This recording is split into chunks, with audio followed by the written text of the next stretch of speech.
Peringkat FIFA Timnas Indonesia terus naik sejak dilatih Shin Tae-yong. Sebelum melanjutkan menonton, baiknya subscribe dulu dan nyalakan loncengnya agar tak ketinggalan update terbaru dan menarik dari Bola ID. Astaghfirullahalazim.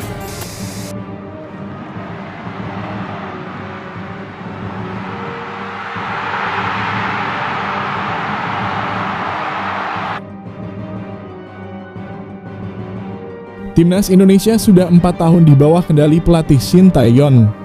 Juru taktik asal Korea Selatan itu pertama kali ditunjuk sebagai nahkoda tim Merah Putih pada 1 Januari 2020. Ketika Shin Tae-yong pertama kali tiba di Timnas Indonesia, peringkat FIFA tim Garuda ada di posisi 173. Itu menjadi salah satu ranking terburuk dalam sejarah sepak bola tanah air. Perhatian. Shin Tae-yong total sudah memimpin total 45 pertandingan untuk Timnas Indonesia di level senior. Sejak itu pula berpengaruh pada ranking FIFA yang dimiliki skuad Garuda. Hasilnya cukup positif karena cenderung mengalami kenaikan.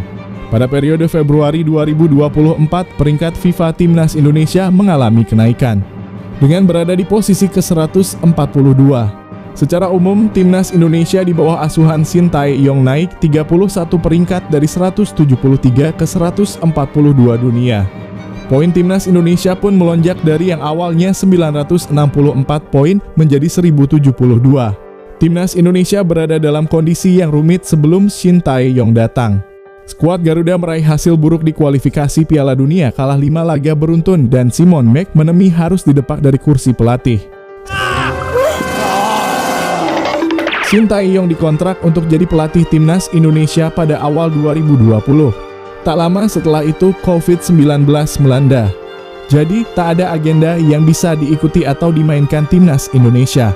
Debut Shin Tae-yong baru terjadi pada Mei 2021. Pada laga uji coba jelang tampil di kualifikasi Piala Dunia 2022, Indonesia kalah dengan skor 1-3 dari Oman. Saat itu Shin Tae-yong memakai mayoritas pemain yang bermain di liga domestik.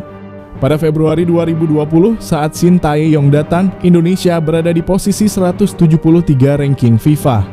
Posisi itu bertahan hingga Mei 2021 ketika Shin Tae-yong menjalani debutnya.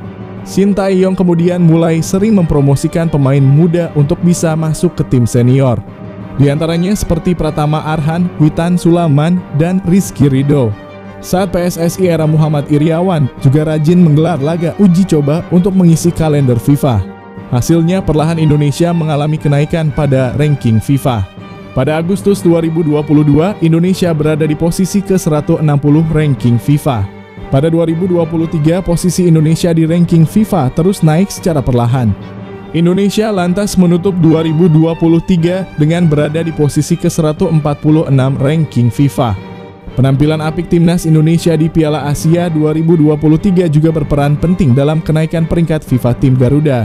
Timnas Indonesia mendapatkan tambahan 8,65 poin dari ajang yang digelar di Qatar itu. Timnas Indonesia memang tampil apik di Piala Asia 2023. Asnawi Mangkualam dan kawan-kawan berhasil lolos ke babak 16 besar. Itu adalah kali pertama dalam sejarah Timnas Indonesia bisa menembus fase gugur sejak menjalani debut di Piala Asia 1996. Sayangnya di babak 16 besar Piala Asia 2023, laju tim Garuda dihentikan Timnas Australia. Ranking FIFA edisi April 2024 akhirnya dirilis. Timnas Indonesia jadi negara dengan kenaikan ranking dan raihan poin paling tinggi dibanding negara lain di Asia Tenggara. Tepatnya kini berada di posisi 134. Pada FIFA Matchday edisi Maret 2024, skuad Garuda memainkan 2 laga kualifikasi Piala Dunia 2026 zona Asia. Pasukan Shin Tae-yong tersebut 2 kali berjumpa Vietnam pada lanjutan grup F. Timnas Indonesia meraih kemenangan dengan skor 1-0 pada duel di Stadion Gelora Bung Karno pada 21 Maret. 5 hari berselang di Stadion Maidin, Tom Haye dan kolega meraih hasil impresif. Mereka menang 3-0 atas tuan rumah. 2 hasil positif itu membuat Indonesia mendapat tambahan 30 poin. Indonesia pun mendapat kenaikan 8 tingkat di ranking FIFA yang dirilis pada 4 April 2024. Secara keseluruhan, Shin Tae-yong berhasil mengangkat posisi timnas Indonesia dari awalnya di urutan 173 kini berada di peringkat 134 dalam kurun waktu lebih dari 4 tahun terakhir sebagai pelatih skuad Garuda.